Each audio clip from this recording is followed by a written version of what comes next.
สบายดีโดยสบายดีสาวโสดหน้าใหม่เนาะทุกคน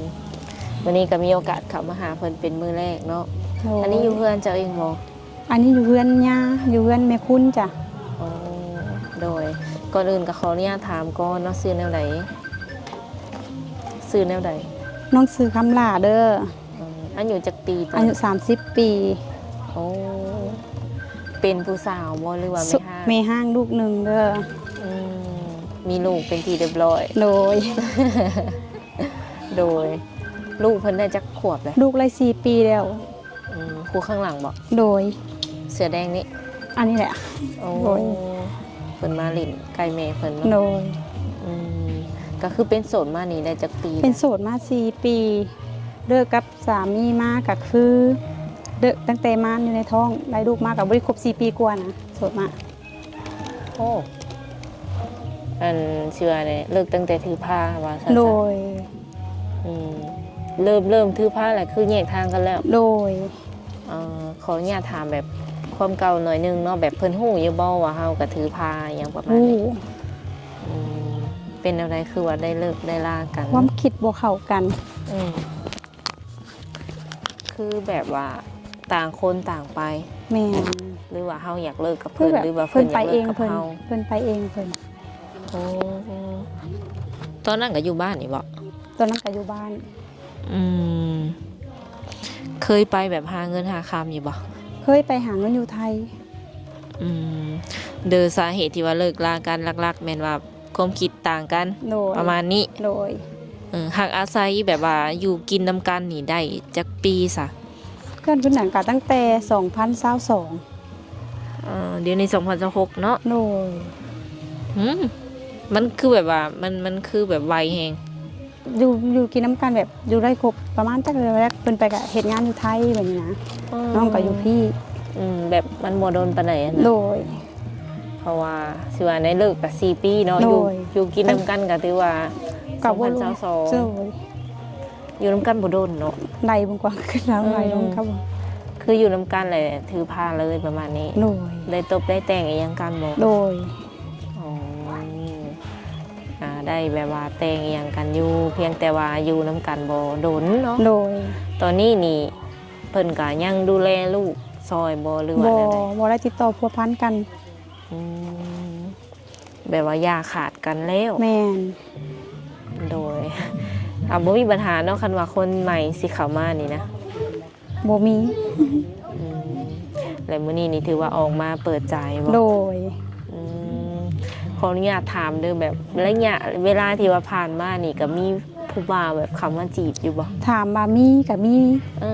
มีแต่รุ่นน้องก็เลยบ่เปิดใจบ่มักผู้บ่าวรุ่นน้องมีแต่รุ่นน้อยโดยจะมักรุ่นใดซะมักผู้บ่าวเฒ่าอายุ30ไปฮอด60ต่ำกว่า30มาก็สิบ่ล้มเลยคือ60แบบว่า60ปลายๆบ่มีสิทธิ์บ่มี60ปลายก็ยังมีสิทธิ์แบบคุยได้อยู่โดเนาะยแต่ว่าเอารุ่นเพิ่นขึ้นไปว่าซั่น30ขึ้นไปรุ่นน้องนี่เป็นอะไรมันบ่คักบ่คือแบบเป็นคนที่แบบบ่มักผู้บ่าวรุ่นน้องแต่ก็รุ่นเดียวกันก็บ่มักแบบนี้นะจักเป็นอะไรถามมาคักบ่คักคือแบบบ่มักตอบไปได้ว่าบ่มักคือเฮาแบบว่าคุยกับเขาแล้วมันรู้สึกว่ามันบ่มักบ่หยังเนาะแม่มันบ่โอเคเด้อค่ะมันบ่คือรุ่นแบบอายุหลายกว่าแบบนี้แบบคุยได้มันสบายใจแบบนี้แบบเป็นที่พึ่งทางใจได้อันนั้นเรื่องอายุเนาะโดยแบบว่าอาชีพการงานนี่คิดว่าสำคัญบ่เลือกคนที่ว่ามีอาชีพเฮ็ดเท่านั้นบ่หรือว่าชาวไร่ชาวนาก็คุยได้ชาวไร่ชาวนาก็คุยได้อาชีพนี้บ่สำคัญขอเพียงมาแล้วก็บ่นอนอยู่เฉยๆแบบนี้นะช่วยกันทำมาหากินแบบนี้ดูมันเนาะโดยคือเจ้านี่เหตุการณ์อย่างสัมปัจจุบันตอนนี้น้องเฮ็ดเบียกหลักๆคืออยู่พังไทยเด้อน้องสิมาต่อวัดทุก2 เดือนมา10 มื้อได้น้องกลับไปอยู่หลักๆตอนนี้มานี่ฮอดจักมื้อล่ะตอนนี้มาก็ได้อาทิตย์กว่าแล้วเพราะว่ารอท่าน้องสาวมาต่อวัดปาสิลงพร้อมเพิ่นวันที่20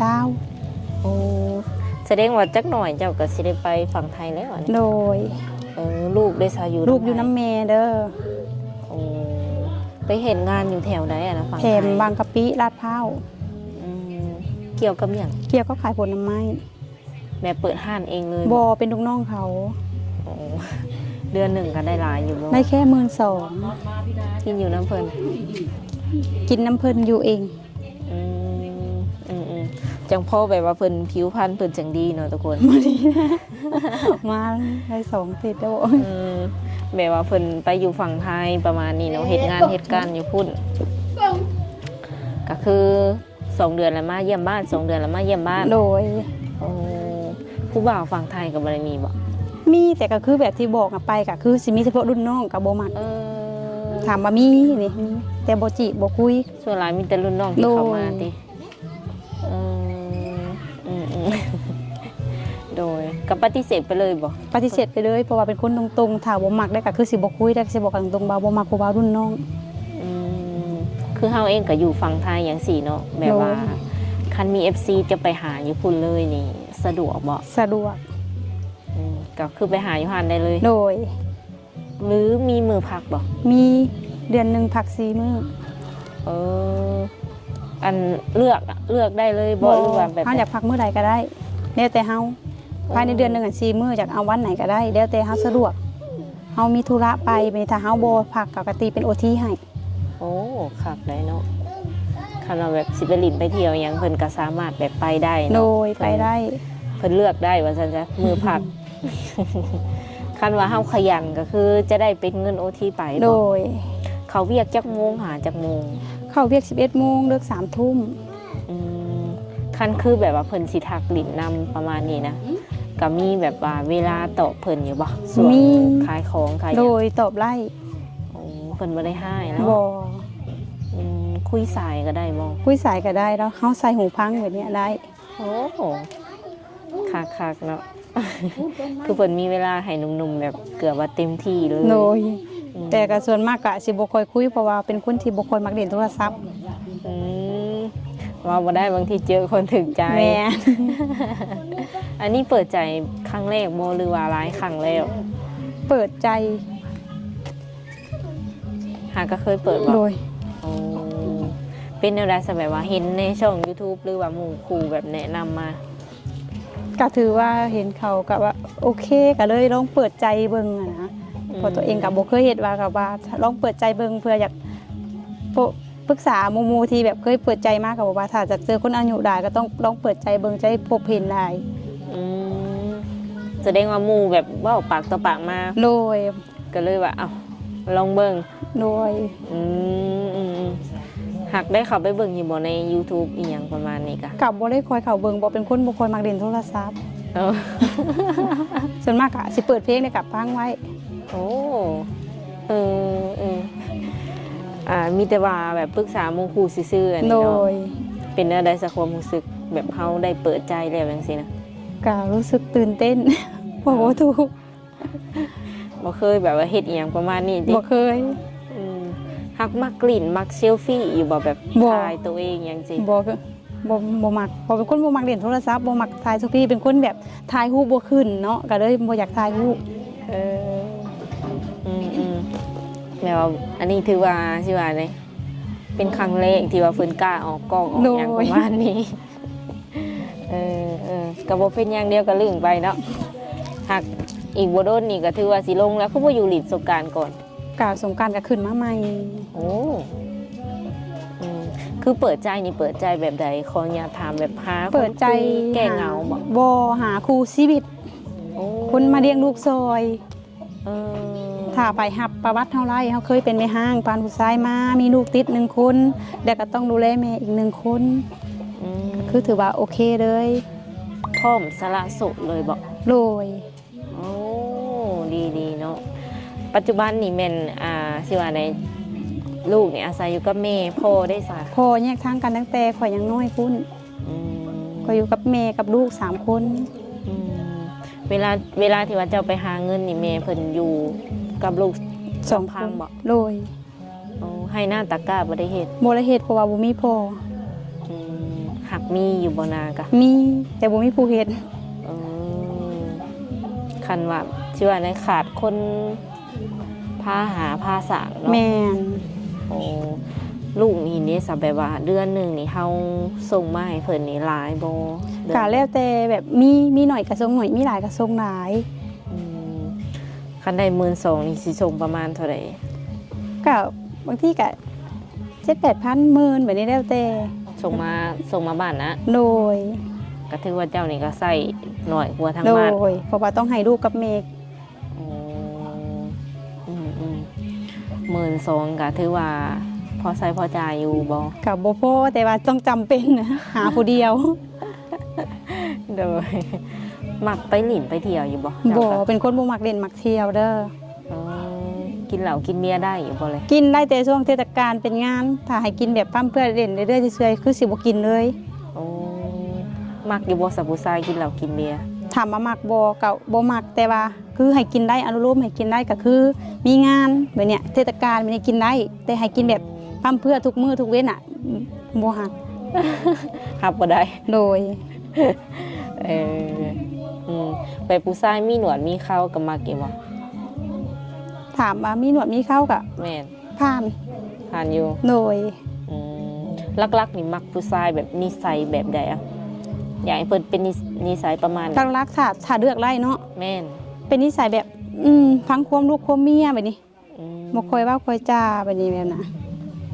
โดยสามารถเว้ากันได้ทุกเรื่องประมาณนี้อ๋อคันว่ามีเมียบอกว่ายาก็คือยา โดย อืม คันไปเสกอะให้บอกเมียก่อนอนุญาตเมียก่อนแบบนี้นะ โอ้เฮาก็บ่ถึงขั้นว่าสิบ่ให้ไปเลย แม่ เนาะ นคือบอกได้เฮาก็ให้ไปบ่แม่นว่าเฮาบ่ให้ไปแต่ก็ต้องแบบ คือให้เกียรติกันน่ะคือเหมือนค่าคอยสิไปเขาก็ต้องบอกผัวก่อนแบบนี้นะ โอ้ ต่างคนต่างให้เกียรติกันแบบเนี้ย เออ โดยกับประมาณนั้นเพิ่นก็บ่ได้ขออย่างหลายเนาะ โดย ทุกคนขอเป็นคนที่ว่าดุมันขยันเนาะถึงว่าสิบ่มีอาชีพมั่นคงแต่ว่ารู้จักทำมาหากินช่วยกันบ่แม่นล่ะวะ โดย หรือว่าถามมีคนที่เพิ่นพร้อมแบบว่าดูแลเฮาเลยอย่างซี่นะแล้วเพิ่นอยากแต่งเอาขอเอาไปอยู่น้ำเพิ่นนี่นะเจ้าสะดวกบ่ สะดวก ลูกเฮานี่เฮ็ดแนวใด คันนี้เพิ่นหับลูกเฮาได้คือถ้าไปก็ต้องเอาลูกไปเลี้ยงนํไปดูแลนํ อ๋อแม่ก็เอาไปบ่ แม่นี่เอาเมียนเฮือนแบบถึงมาหาเพิ่นก็ได้หรือว่าให้เพิ่นไปแวะไปเด่นเพียงนี้ก็ไปได้แบบเนี้ย แต่ว่าลักๆนี่เป็นลูกต้องได้เอาไปนำ โดย สำหรับผู้ชายที่ว่ามีลูกติดทางเจ้าเองก็โอเคอยู่บ่เลย โดย ก็ห้ามได้อยู่เนาะ โดย บ่ขอหยังหลายแบบว่า โดย เอาลูกเอาหยังไปอยู่นำเพิ่นว่าประมาณนี้เนาะข่อยเชื่อว่ามีเนาะคนที่ว่าเพิ่นอยากแบบสร้างครอบครัวเลยอย่างซี่นะ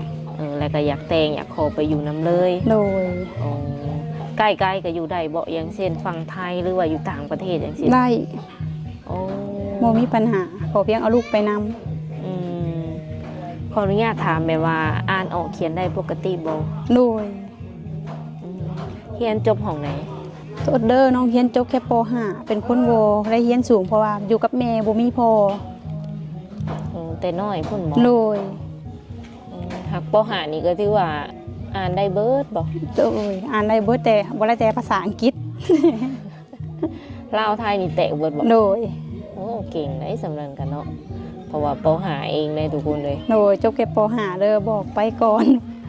ฐานะครอบครัวแบบเพื่อนซานเจ้านี่เป็นประมาณไหนอยู่ในระดับหยังทุกอย่างปานกลางหรือว่าห่างมี ทุกข์ยากบ่หังบ่มีทุกข์ยาก โอ้แบบพี่น้องอีหยังเพิ่นก็มายืนมาแลซอยอยู่บ่ ก็มีเป็นบางช่วง แต่ว่าเพิ่นกับครอบครัวเพิ่นเนาะเพิ่นมีเพิ่นก็ให้เพิ่นบ่มีเพิ่นก็บ่ให้แบบเนี้ยเพิ่นก็มีครอบครัวไปเบิดแล้วแบบเนี้ย ที่ว่าคนก่อนที่ว่าได้เลิกลากันน่ะเป็นหนุ่มลาวนี่บ่หรือว่าต่างประเทศคันเพิ่นเห็นคลิปเจ้าเลยสมมุติว่าเพิ่นบังเอิญไปเห็นจังซี่เนาะ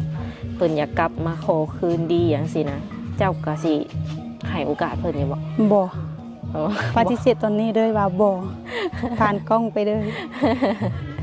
โอ้บ่ให้แล้ว โดย เดี๋ยวสิไปหน้าเลย โดย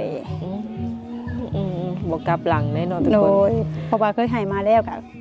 คือเก่าเพิ่นบ่เปลี่ยนแบบเนี้ย ก็เลยว่าพอแล้วอิ่มแล้ว โดย คือเจ้านอกจากเฮ็ดงานสิว่าขายผลไม้เนาะแบบว่าเรื่องกับคงกับเขาวนี่เฮ็ดเป็นอยู่บ่ เป็นเบิด อ่าเก่งเนาะได้เบิดทุกรสชาติ โดย จะมักแบบใดเขาเฮ็ดให้ ข่อยมักแบบถ้าตั้งรักเขามักอาหารอีสานบ่เคยจะหาขายพวกส้มตำไก่ย่างพวกนี้นะ อืมแต่ก็สมมุติว่าสามีเฮามักรสจืดรสหยังก็เฮ็ดได้ เฮ็ดได้ เนาะ โดย คือเพิ่นพร้อมอะลีเด้อเบิ่งทรง พร้อมแบบสร้างครอบครัวอีหลี โดยอยากสั่งครอบครัวบ่อยากให้เขามาแค่แบบร่มๆคุยๆอะนะ ตอนนี้ก็อายุ30แล้ว โด เนาะ ย อ๋อคิดว่าสิคุยกันประมาณจักมื้อหรือว่าจักเดือนอย่างสินั้นจังสิตัดสินใจแบบเอามาเป็นสามี นี่ก็ขึ้นอยู่ในสถานการณ์ถ้าถูกมาได้คุยกันแล้วลงตัวก็บ่เกินเดือน2 เดือน 3 เดือนสูงสุด3 เดือนก็คือตกลงปรงใจกันก็ฮู้นิสัยใจคอกันก็คือโอเคอ่ะ แต่แล้วสำนักนะ โดย ดีเพิ่นเป็นผู้หญิงที่ว่าสิว่าได้ตรงไปตรงมาเนาะ โดย สมมุติว่าคนเข้ามาทักเลยเฮาบ่มักนี่ก็สิกล้าบอกเพิ่นไปอยู่บ่ล่ะ กล้าบอกตรงๆเลยคือเป็นคนที่แบบบอกตรงบ่ให้เขาเสียเวลานํเหมือนผู้ว่ารุ่นน้องมาจีบเนาะสิบอกไปว่าบ่มักบ่าวรุ่นน้องบ่ต้องโทรมาก็ได้ เออ สิบอกจังซี่เลยเป็นคนที่แบบตรงๆเลย สิว่าในตัดบาทเดียว โดย ยันมันสิว่ายันเพิ่นเสียเวลานำ โด เจ้าย สิบ่ ให้เพิ่นมีโอกาสไปหาคนใหม่ โอ้ยคันว่าเพิ่นจะทักมานี่สามารถทักมาได้ทางใดเนี่ย ทางไลน์จ้ะ ออนไลน์ โดย Facebook บ่ได้แจกบ่ บ่แจกแต่ไลน์ Facebook ก็บ่ค่อยได้เข้าอะนะส่วนมากสิเล่นไลน์เพราะว่าส่งงานตลอดแบบเนี้ย โอ้โดยแล้วคือมาอยู่เพื่อนนั่นนี่มันมีเวลาตลอดที่ช่วงนี้ โดยช่วงนี้มีเวลาตลอด หมายถึงเวลาต่อเวลา โดย คุยน่ะเนาะ โดย สามารถเปิดกล้องแบบเห็นหน้าเห็นตาก็ได้บ่ ได้ เดี๋ยวสะดวกว่าซั่นๆเนาะ โดย คือเฮามานอนอยู่วัน พักพรแบบนี้ ลูกชายนี่เพิ่นก็ติดเจ้าอยู่บ่ บ่ค่อยติดกะจนมากสิอยู่น้ำแม่เพราะว่าเพิ่นอยู่น้ำแม่แต่น้อย หักเพิ่นฮู้มาว่าเจ้าเป็นแม่เพิ่น ฮู้เพิ่นก็เอิ้นแม่ตลอด เออ พ่อแม่บอกตลอด อืมถอแต่ว่าเพิ่นจะแบบบ่ติดซ้ำแม่เฒ่าเพิ่น โดย ก็บ่ติเพิ่นเนาะ โดย โดยค่ะสิว่าในถามว่าคนใดที่หับเพิ่นได้แล้วทางเพิ่นเองก็พร้อมที่จะสละโสดหรือว่าสร้างครอบครัวเลย โดย ตอนนี้นี่ยังบ่มีไผหักมาติ จัง โอ้ มีแต่งาน มีแต่งาน เพราะว่าทางเพิ่นเองก็เห็นแบบเปิดใจได้มือสองมือแล้ว โด แม่นบ่ ย อืมเขาไปติดตามหรือว่าเบิ่งตนเองอยู่บ่ บ่ เพราะตั้งแต่ออกช่องไปนี่บ่ได้เบิ่งตัวเองซับ ยังบ่ฮู้เลยว่าเป็นแบบไร เกิดจังว่ายังวงบ่เป็นเลยแบบก็เบิ่งฮู้แต่ก็เลื่อนผ่านแบบ โอ้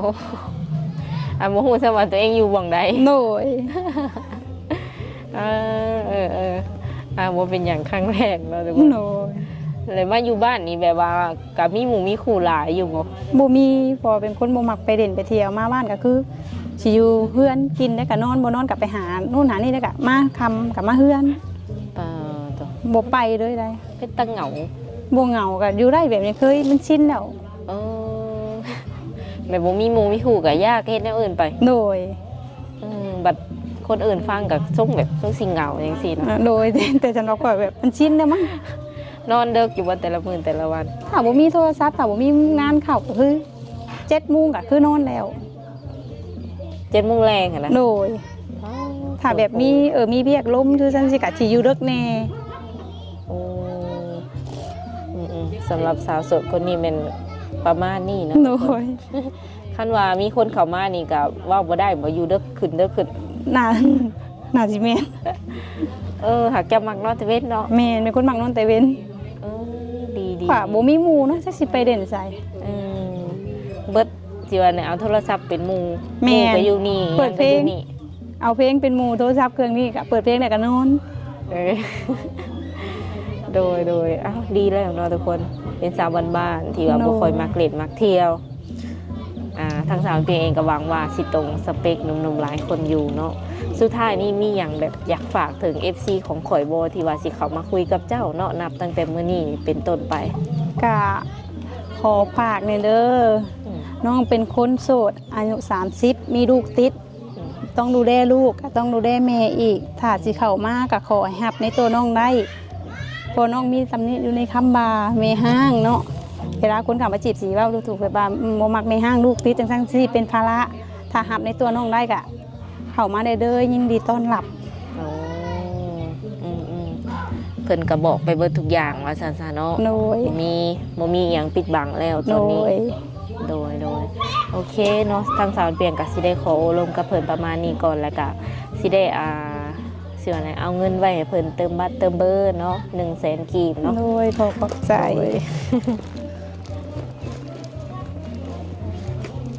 เดี๋ยวเอาเงินให้เพิ่นก่อนก็เป็นเงินของอันผู้ใหญ่ใจดีเนาะที่ว่าเพิ่นสนับสนุนช่อง YouTube ขออยู่เนาะ ขอบใจผู้ใหญ่ใจดีเด้อที่ฝากเงินมาให้น้องที่สนับสนุนช่องเอื้อยเขาขอบใจได้หลาย โดย โดยขอบใจ โอเคสำหรับคลิปนี้ทางสาวบุญเปียงรายการอันสาวอันยังก็ สาวลา สาวหลาบ โดย โดยสิได้ขอตัวเจ้าไว้ก่อนมื้อหน้ามื้อในมาคุยกันใหม่เนาะคันยังบ่ทันไปไทยโดยสบายดี สบายดี